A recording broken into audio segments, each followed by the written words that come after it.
नमस्कार दोस्तों, स्वागत है आपके अपने YouTube चैनल संस्कृत अड्डा पर।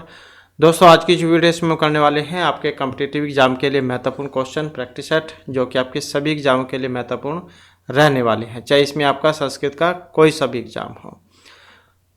और इसके साथ ही एक जो महत्वपूर्ण अपडेट रहेगी, जिसने भी HPSC जो है इसमें असिस्टेंट प्रोफेसर संस्कृत वाला जो एग्ज़ाम है वो दिया था, तो उसके जो मार्क्स हैं वो आ चुके हैं। मार्क्स अगर आपने नहीं देखे हैं तो आपको वो वाली वीडियो आपको हमारे टेलीग्राम ग्रुप पर मिल जाएगी, उसमें जाकर आप अपने मार्क्स वगैरह चेक कर सकते हैं। और अगर आपने चैनल को भी अगर आपने अभी तक सब्सक्राइब नहीं किया है तो इसे भी सब्सक्राइब कर लीजिएगा, सभी फ्री ऑफ कॉस्ट है। इनका लिंक जो आपको इस वीडियो के डिस्क्रिप्शन में मिल जाएगा, तो इन्हें ज्वाइन सब्सक्राइब आप कर लीजिएगा। तो जल्दी से अपने क्वेश्चन जो है देख लेते हैं। तो जिसमें हमारा यहाँ पर पहला क्वेश्चन है, क्वेश्चन आ जाता है दो स्थानीय देवता से।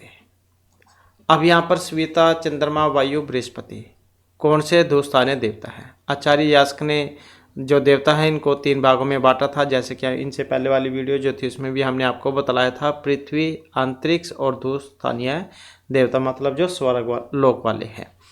तो ये जो स्वर्ग लोक वाले हैं वो उसी के बारे में यहाँ पर बतलाना है। तो स्वर्ग वाले कौन से देवता हैं? तो यही है स्वित्री, स्विता, सूर्य, दो स्थानीय देवता। तो दो स्थानीय देवताओं के अंतर्गत अगर हम बात करें, इसमें उषा, स्विता, विष्णु, अश्विन, वरुण, ये वाले देवता आ जाते हैं। और जैसे अग्नि हो गया, ये आपके पृथ्वी स्थानीय देवता हो गए। इंद्र, रुद्र, ये आपके अंतरिक्ष स्थानीय देवता हो गए। और प्रत्येक में क्या, इनमें 11-11 देवता थे। तो इस प्रकार से 3 जो भाग है इनमें बांटा गया था। और दो स्थानीय जो देव है इसके अंतर्गत स्वित्री, मतलब सीता जो है, सूर्य, ये देवता आ जाते हैं। अगला क्वेश्चन है सामवेद से। सामवेदस्य ब्रह्मणानि, जैसे 4 वेद आपके ऋग, यजुर, साम और अथर्ववेद, सभी के संहिता, ब्राह्मण, आरण्यक, ये सारे अलग अलग होते हैं।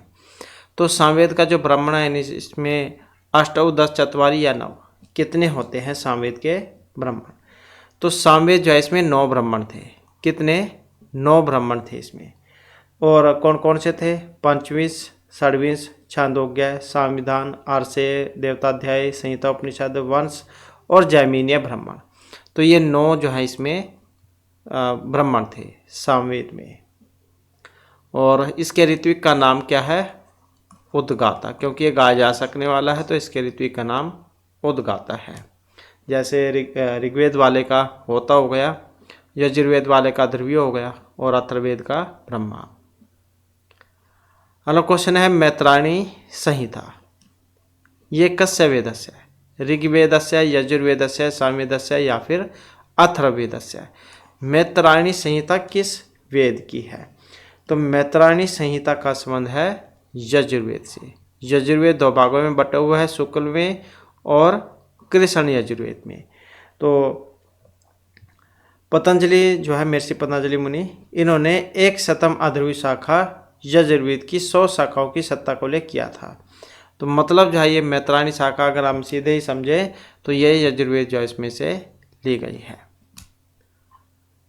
नेक्स्ट आ जाता है हमारा क्वेश्चन छांदोग्य उपनिषद से।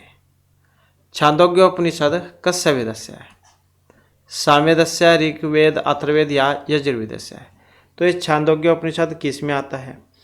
तो छांदोग्य उपनिषद जो है वो सामवेद का है। सामवेद का ही दूसरा जो उपनिषद है वो केन उपनिषद है। केन उपनिषद में 4 खंड हैं, जिसके प्रथम खंड में उपस्य ब्रह्मा और निर्गुण ब्रह्मा में अंतर बतलाया गया था। तो इसी प्रकार से छांदोग्य उपनिषद में 8 अध्याय हैं। तो छांदोग्य उपनिषद हो जाएगा सामवेद का। किसको हो जाएगा ये? सामवेद का। नेक्स्ट है विश्वामित्र नदी संवाद कस्मिन् मंडले वर्तते। ऋग्वेद के 3रे मंडल का 33वां सूक्त है ये विश्वामित्र नदी संवाद सूक्त। 10 मंडल है ऋग्वेद में, तो 3रे मंडल का 33वां सूक्त है विश्वामित्र नदी संवाद। इसमें जो विश्वामित्र है नदियों से रास्ता देने के लिए प्रार्थना करते हैं। तो कुल इसमें 13 मंत्र हैं। तो कितने मंत्र हैं इसमें? 13 मंत्र हैं। कई बार आ जाता है कि इसमें मंत्रों की संख्या कितनी है, तो मंत्रों की संख्या इसमें 13 है।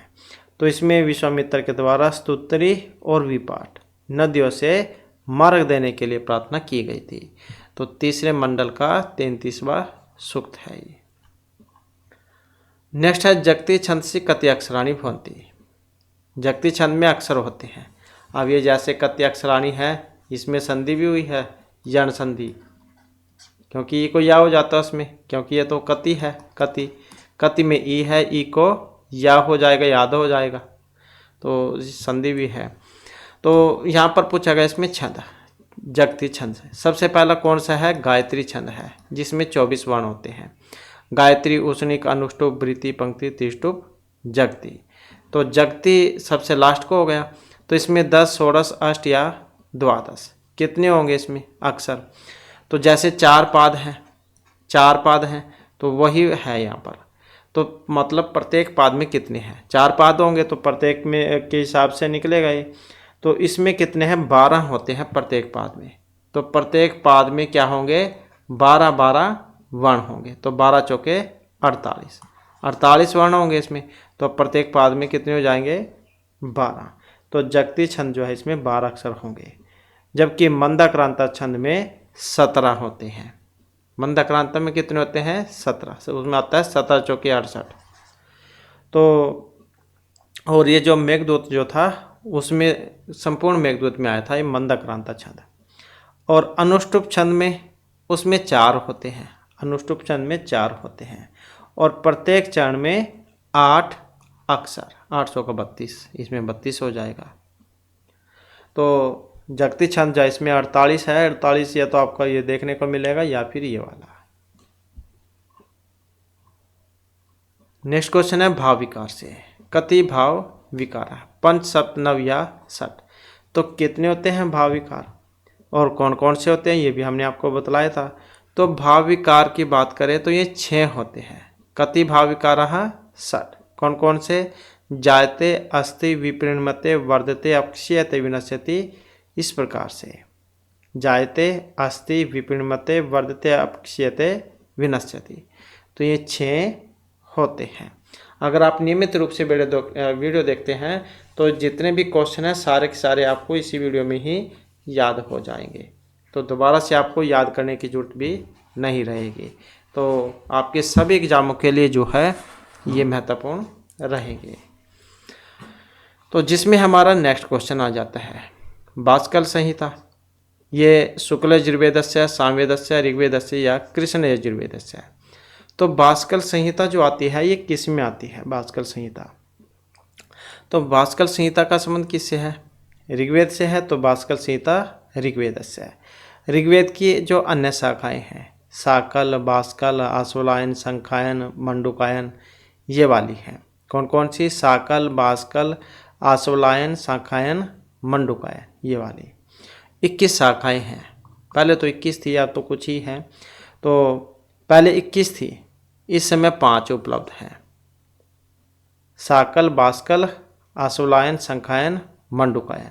तो इस समय 5 उपलब्ध है, पहले 21 थी। तो ये भास्कर शाखा ऋग्वेद से है। नेक्स्ट है संहिता अध्ययन अंतरम का पाठ विधीयते। क्रम पाठ, पद पाठ, जटा पाठ या घन पाठ। संहिता अध्ययन अनंतरम, तो इसमें कौन सा है? ये वाला। संहिता अध्ययन अनंतरम का पाठ विधीयते, कौन सा पाठ किया जाता है इसमें? ये वाला। तो वेद जो है इसमें 5 मुख्य पाठ होते हैं। कितने? 5 होते हैं इसमें मुख्य पाठ। संहिता, पद पाठ, क्रम पाठ, जटा पाठ, घन पाठ। कौन कौन से? ये हैं जैसे यहाँ पर एक तो यही हो गया, संहिता नहीं है इसमें, संहिता हो जाएगा एक। संहिता पाठ हो गया, पद पाठ हो गया, क्रम पाठ हो गया, एक जटा पाठ और एक घन पाठ, ये वाला। तो ऐसे 5 हो जाते हैं, क्रम, पद, जटा, घन पाठ। तो वेद में 5 मुख्य पाठ हैं ये, संहिता पाठ, पद पाठ, क्रम पाठ, जटा पाठ, घन पाठ। तो वैदिक सूक्त संग्रह के अनुसार जो सूक्त के मंत्र हैं उनको सीता पाठ कहा गया है। और उन सूक्तों से मतलब मंत्रों का पद निर्वचन ही पद पाठ कहलाता है।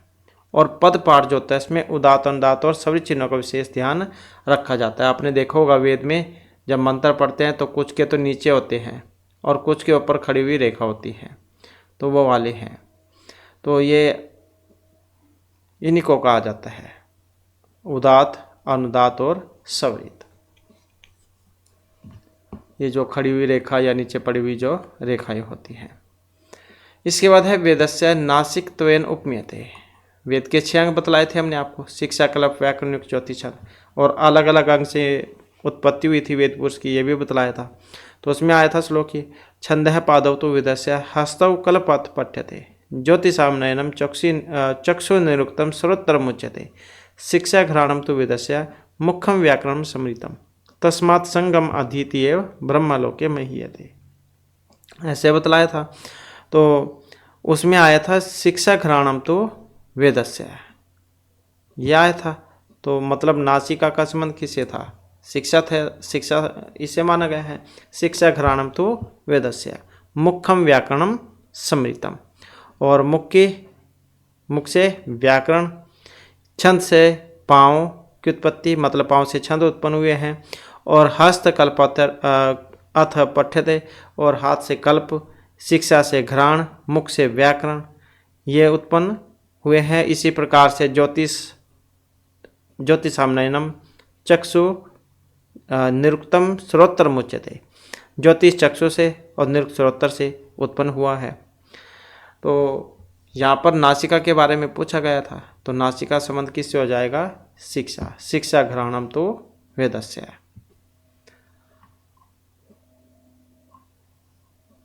नेक्स्ट है याज्ञवल्क्य मैत्री संवाद प्राप्यते। याज्ञवल्क्य और मैत्री के बीच में संवाद होता है। तो ये बृहदारण्यक उपनिषदि, छांदोग्य, जाबाली या ऐत्रेय उपनिषदि, किस में होता है? याज्ञवल्क्य मैत्री संवाद। तो इस संवाद का जो संबंध है ये बृहदारण्यक से है, तो इसी में आता है बृहदारण्यक उपनिषद में। अब बृहदारण्यक उपनिषद किस में है? यजुर्वेद में ही स्वास्य और बृहदारण्यक उपनिषद शुक्ल यजुर्वेद के अंतर्गत आते हैं। तो इसमें यजों के रहस्य का वर्णन किया गया था, और इसमें उपनिषदों के विषय की प्रधानता के कारण इसे उपनिषद नाम भी इस नाम से भी जाना जाता है। तो उपनिषद का मतलब क्या था? गुरु के पास बैठकर विद्या ग्रहण करना, तो वो बात अलग है। तो ये बृहदारण्यक जो है, बृहदारण्यक उपनिषद ये आ जाएगा आपका शुक्ल यजुर्वेद में, और याज्ञवल्क्य ये मैत्री संवाद था उसमें, याज्ञवल्क्य मैत्री संवाद बृहदारण्यक उपनिषद में। और सबसे बड़ा उपनिषद भी है बृहदारण्यक उपनिषद। नेक्स्ट है अथर्ववेद कांडानी। अथर्वा जो ऋषि थे उनके नाम पर ही इसका नाम अथर्ववेद पड़ा था। कांडो यो किस में है? कांडों में है। अब कितने हैं इसमें? पंचविंशति, विंशति, एकोनविंशति या अष्टादश, कितने थे कांड इसमें? तो कांडों की जो संख्या इसमें 20 है। कितनी विंशति हो जाएगी? और ऋचाएँ कितनी है इसमें? 6000 ऋचाएँ हैं इसमें। और रचना काल जो है कितना माना गया है? 7000 से 1500 ईस्वी पूर्व का।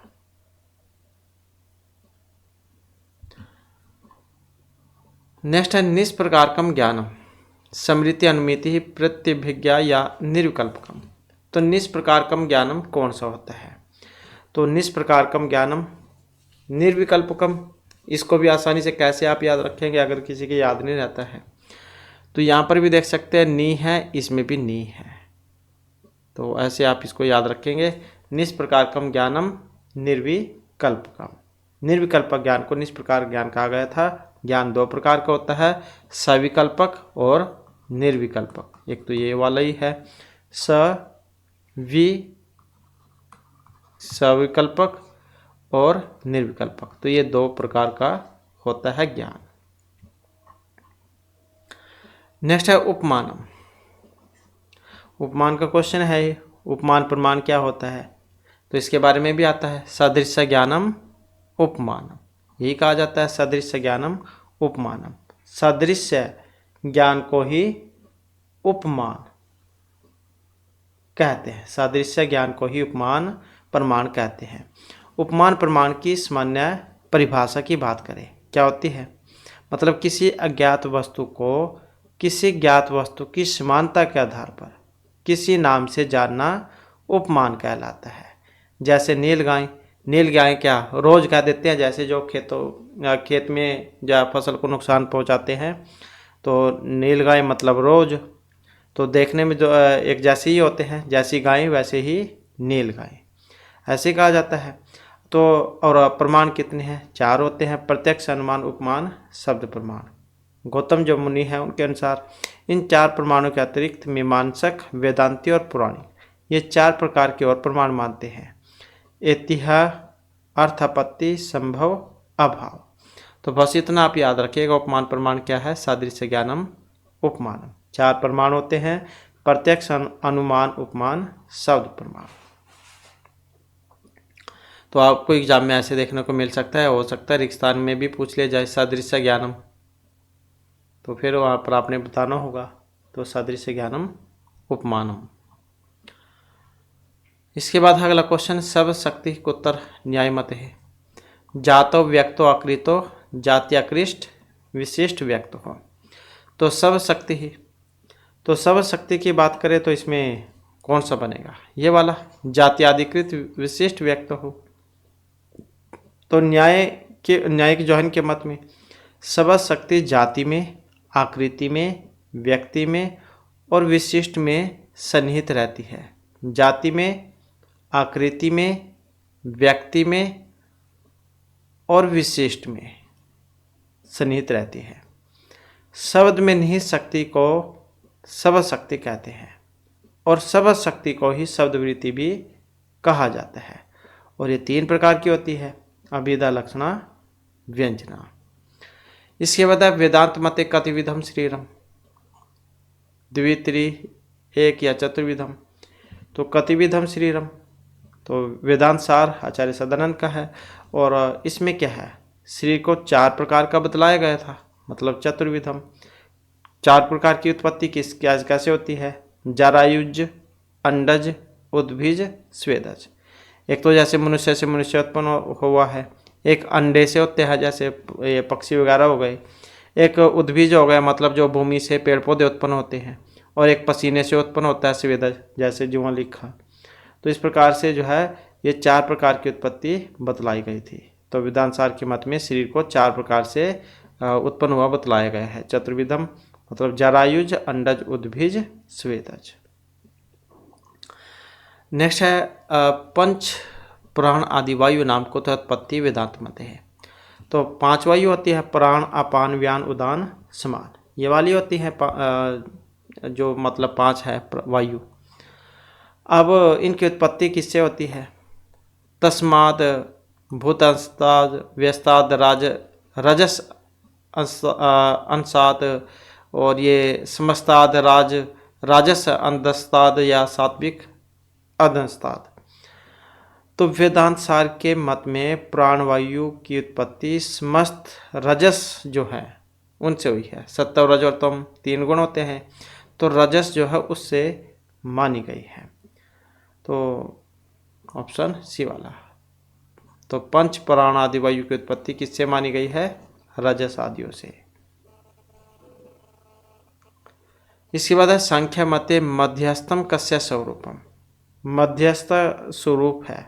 अब किनका स्वरूप है यहाँ पर? ये तो पुरुषस्य, प्रधानस्य, बुद्धे या फिर अहंकारस्य है। तो संख्या मत के अनुसार मध्यस्थ या पुरुष का स्वरूप है। किसका? पुरुष का।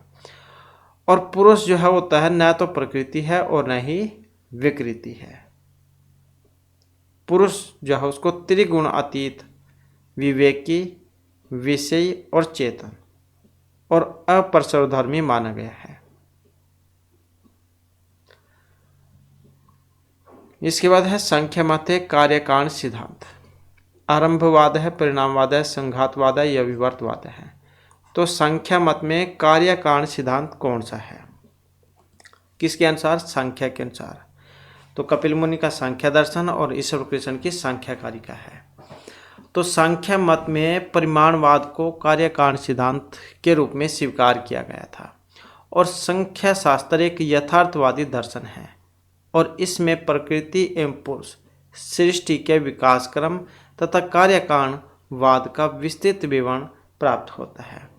तो अगर हम यहाँ पर सीधे इसमें समझे तो संख्या मत में कार्यकारण सिद्धांत कौन सा है, तो ये माना गया है परिमाणवाद को, जो कि यहाँ पर ऑप्शन बी में है।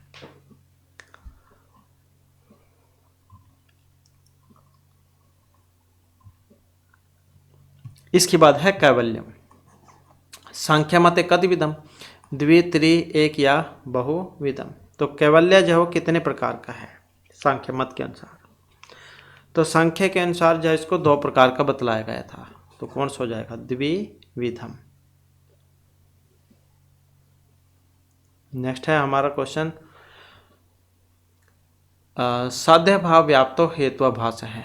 हेत्वाभास का क्वेश्चन है, तो साध्य भाव व्याप्ति हेत्वाभास ये क्या है, तो इसको क्या माना गया है, तो इसको माना गया है सत प्रतिपक्ष हेत्वाभास, मतलब विरुद्ध है।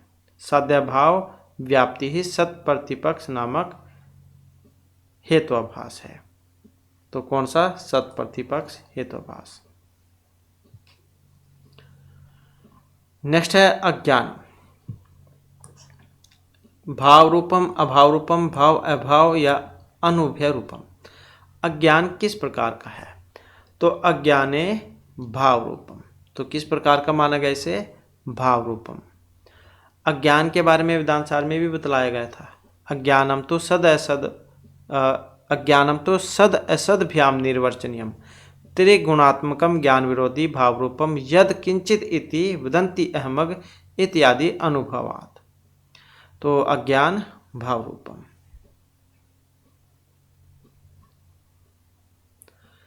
नेक्स्ट है उपदह संज्ञा सूत्र करना वाला कौन सा है, परस्य निकर्ष संहिता, हलो अनंतर संयोग है, कृत तदिश समासश्च, अलो अंत्यात् पूर्व उपधा।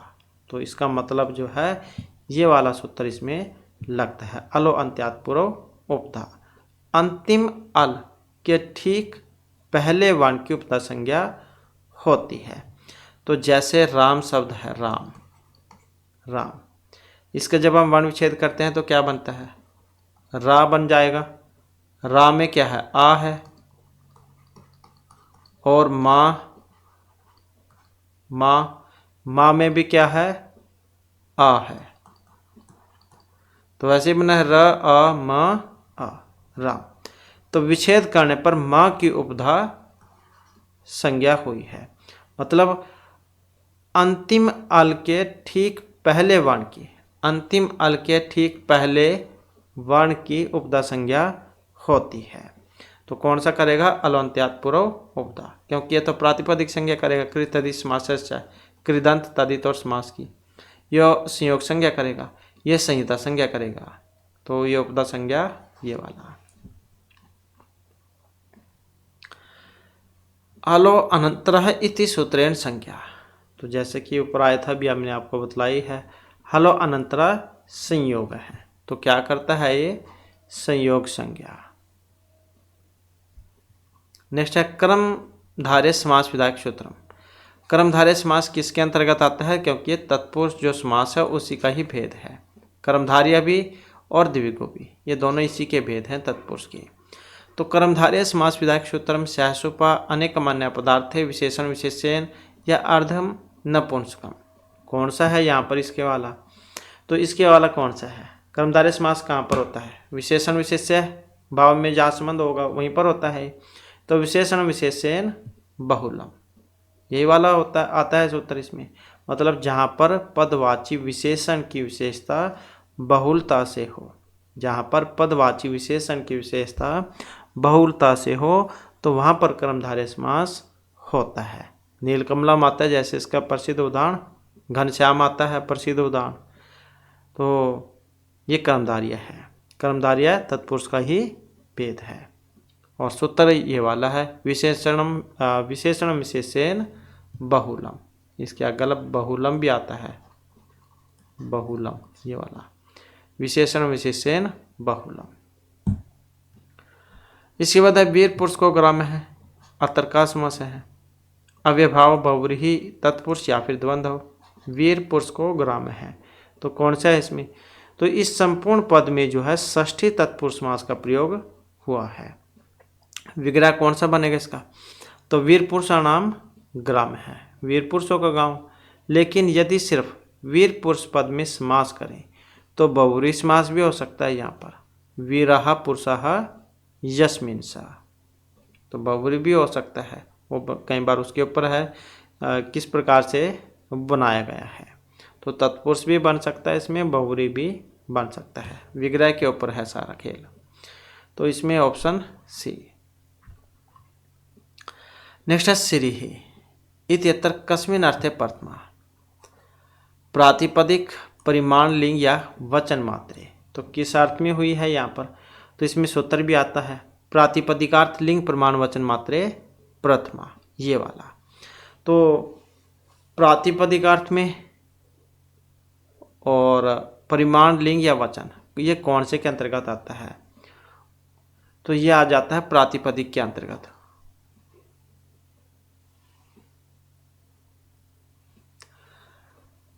और प्रथमा विभक्ति का है, वेरी वेरी इंपॉर्टेंट है, बहुत ज़्यादा एग्जाम में पूछा भी जाता है। इसके बाद है अनुक्त कर्म में, इनमें बहुत उलझते हैं। उक्त कर्म, अनुक्त कर्म, अनुक्त कर्ता, उक्त कर्ता, इनमें बहुत उलझते हैं। तो अनुक्त कर्मणि का विभक्ति द्वितीय, तृतीय, प्रथमा, चतुर्थी। तो अनुक्त कर्म में, तो अनुक्त कर्म में कौन सी होती है? द्वितीय। अनुक्त कर्म, कर्म से आप बस याद रख लिए, या आप याद रख सकते हैं कर्म में क्या होती है? द्वितीय होती है। तो लेकिन वहाँ पर अनुक्त होना चाहिए। अनुक्त कर्म में द्वितीय भक्ति होगी। अगर यहाँ पर अनुक्त की जगह उक्त होता, उक्त, तो उक्त कर्म में फिर प्रथमा होती। फिर कौन सी होती? प्रथमा। अनुक्त कर्म में द्वितीय और उक्त कर्म में प्रथमा होती है। और ये तो बात है कर्म की। उक्त कर्म में प्रथमा, अनुक्त कर्म में द्वितीय। अगर यहाँ पर होता उक्त कर्तरी, या उक्त कर्ता कह लो या कर्तरी कह लो, बात एक ही है, ये वाला उक्त कर्तरी, फिर कौन सी होती? यही वाली।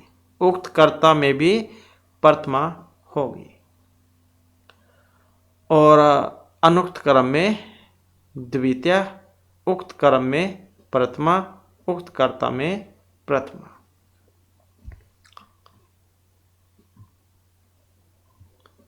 नेक्स्ट है क्वेश्चन हमारा, अख्यात उपयोगे इत्यनेन किम विधीयते? आपादान, संप्रदान, अधिकरण या क्रम संज्ञा। अख्यात उपयोगी सूत्र आता है, ये भी महत्वपूर्ण है। तो कौन सी विभक्ति में लगता है ये? तो इसका संबंध है आपादान से, ऑप्शन ए वाला, जिससे किसी से नियम पूर्वक विद्या पढ़ी जाए, तो वहां पर लगता है अख्यात उपयोगी। उपाध्यात अधीते, मैं तीर्थात अभिनय विद्या शिक्षिता, ऐसे बहुत सारे उदाहरण हैं इसी सूत्र के।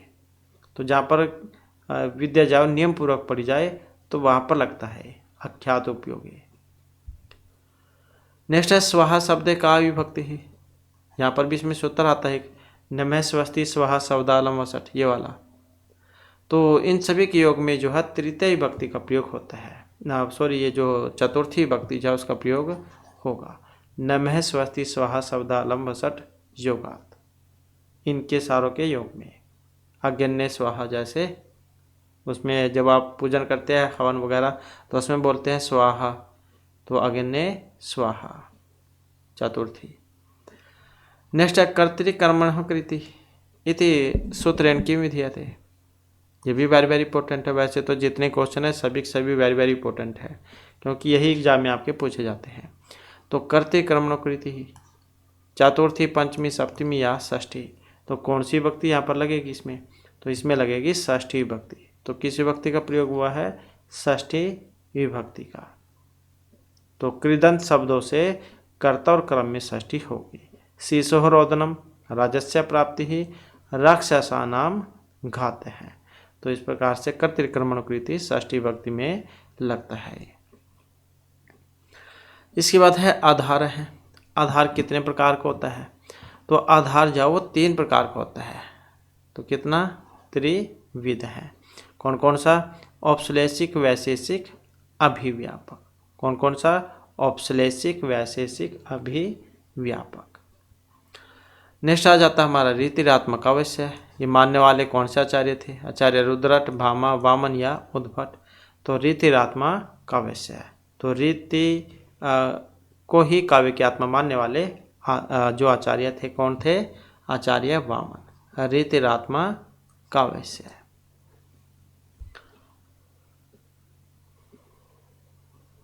इसके बाद है प्रज्ञा नव उन्मेष शालिनी प्रतिभा मता इति केनुक्तम।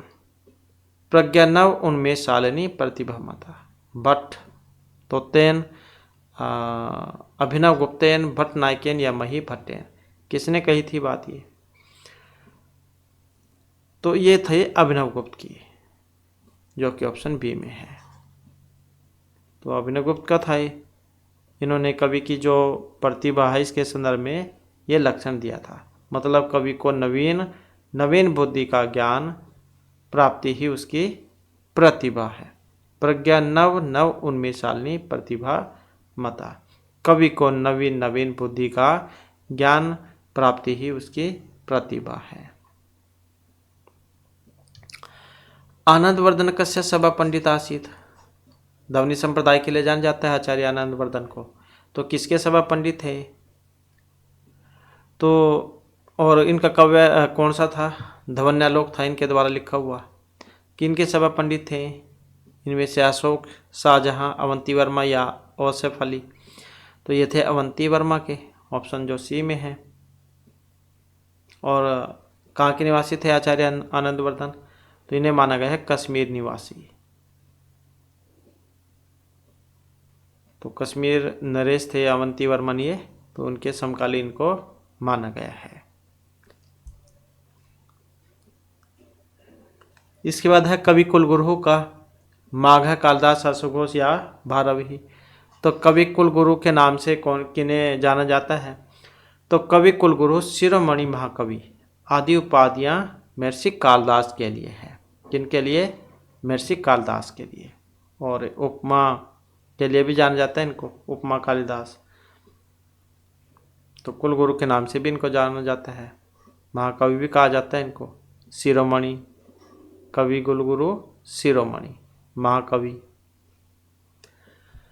नेक्स्ट है हमारा क्वेश्चन, लोचनम कस्य ग्रंथस्य व्याख्यानम अस्ति। नाट्यशास्त्रस्य, काव्यादर्श, ध्वन्यालोक या काव्यालंकारस्य। तो लोचनम कस्य ग्रंथस्य व्याख्यानम अस्ति। तो लोचनम चाहिए एक टीका है। लोचन है ही वैसे तो, लोचन नाम की एक टीका है ध्वन्यालोक पर। तो इसका संबंध ध्वन्यालोक हो जाएगा, ऑप्शन सी वाला। तो लोचन नाम की एक टीका है जो ध्वन्यालोक नामक ग्रंथ का व्याख्यान करती है। और ध्वन्यालोक इनका आचार्य आनंदवर्धन का। तो ध्वनि संप्रदाय के लिए इन्हें जाना जाता है। इसके बाद नाटके कति संधियां सन्ति। नाटक में संधि होती है, दो, तरह, नव या पंच। तो नाटक में कितनी संधि होती है? तो नाटक जो है इसमें संधियों की संख्या होती है 5। मुख, प्रतिमुख, गर्भ, विमर्श, निर्वह, ये 5 संधियां होती हैं। 5 जो है आपकी अर्थ प्रकृति होती है। अर्थ प्रकृतियाँ कौन कौन सी? बीज बिंदु, पताका, प्रकृति, कार्य। तो 5 अर्थ प्रकृतियाँ होती हैं। तो इसी प्रकार से 5 जो अवस्थाएं होती है, कार्य की अवस्थाएं। आरंभ, यतन, प्राप्ति, आशा, नियताप्ति, फलागम। आरंभ, यतन, प्राप्ति, आशा, नियताप्ति, फलागम। तो इस प्रकार से 5 संधियां हैं। 5 जो है आपकी ये अर्थ प्रकृति हैं और 5 ही कार्य की अवस्थाएं होती हैं।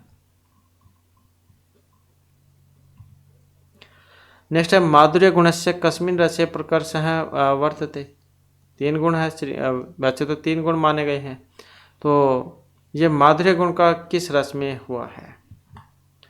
तो माधुर्य गुण श्रृंगार रस में प्रकर्षित होता है। किसमें? श्रृंगार है। और इसका स्थायी भाव कौन सा होता है श्रृंगार का? ये वाला रति, जो कि माधुर्य गुण का वाचक है। और करुण रस का स्थायी भाव, जैसे करुण है, इसका क्या होता है? 100 करुणा दोनों होता है इसमें, जिसका किसी का कुछ गुजर गए हो, खो गए हो कुछ। स्थायी भाव शोक है। और हास्य रस का स्थायी भाव हास होता है।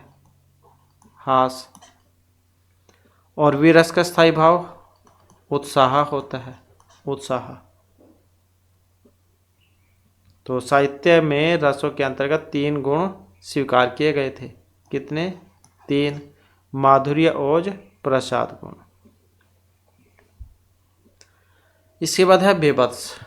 बीभत्स रसस्य स्थायी भाव का भय, जुगुप्सा, उत्साह, विस्मय। तो बीभत्स रस का स्थायी भाव कौन सा है? 9 जो रस है उसी में आता है ये वाला भी। तो बीभत्स रस का स्थायी भाव कौन सा है? ये वाला है, जुगुप्सा। जबकि भयानक जो है, भयानक का भय है, भयानक का भय हो जाएगा। और इसी प्रकार से वीरस ऊपर पढ़ा हमने, वीरस का उत्साह हो जाएगा। अद्भुत रस का कौन सा? अद्भुत रस, इसका विस्मय हो जाएगा। तो विस्मय इसका अद्भुत हो जाएगा।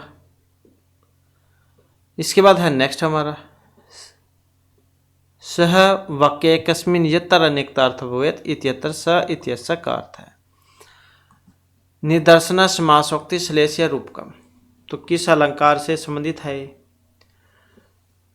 तो श्लिष्टे पदे अनेकार्था विधाने श्लेष इष्यते, ऐसे कहा जाता है। ऑप्शन जो सी में है। तो स पद जो श्लेष के अर्थ का अबोधक है यहाँ पर ये।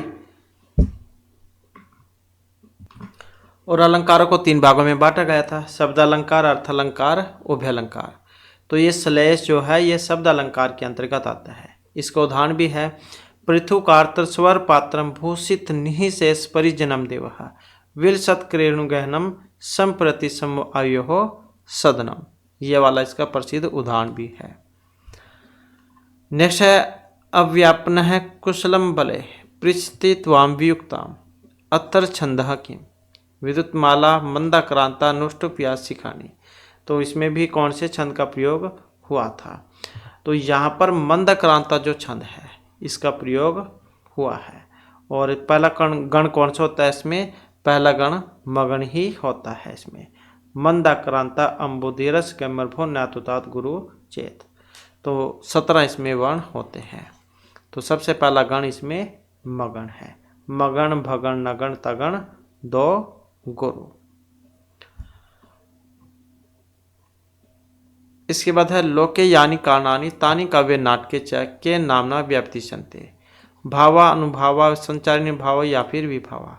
लोके यानी कारणानि तानि काव्य नाटके च के नामना व्याप्तिशन्ते। तो इनको क्या कहा गया है? विभाव, जो कि ऑप्शन डी में है।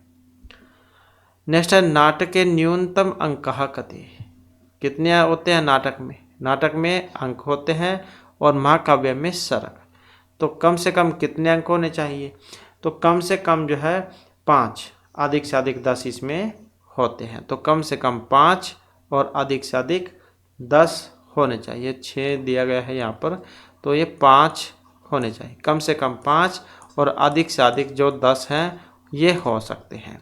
और महाकाव्य की बात करें, महाकाव्य में कम से कम 8, अधिक से अधिक 10 हो सकते हैं। नेक्स्ट है साच काव्य घटना अनुकूल शब्दार्थ उपस्थित है इत्यत्र सा का। यहाँ पर सा निपुणता, अभ्यास, भावना या प्रतिभा। तो सा जो है वो किसके लिए यहाँ पर प्रयोग में आया था? तो इसका प्रयोग जो है यहाँ पर यह हुआ है अर्थघोतिक एवं सांकेतिक। मतलब इसका शब्द ऑप्शन डी से है। मतलब प्रतिभा जो है इसका अर्थ यहाँ पर लिया गया है।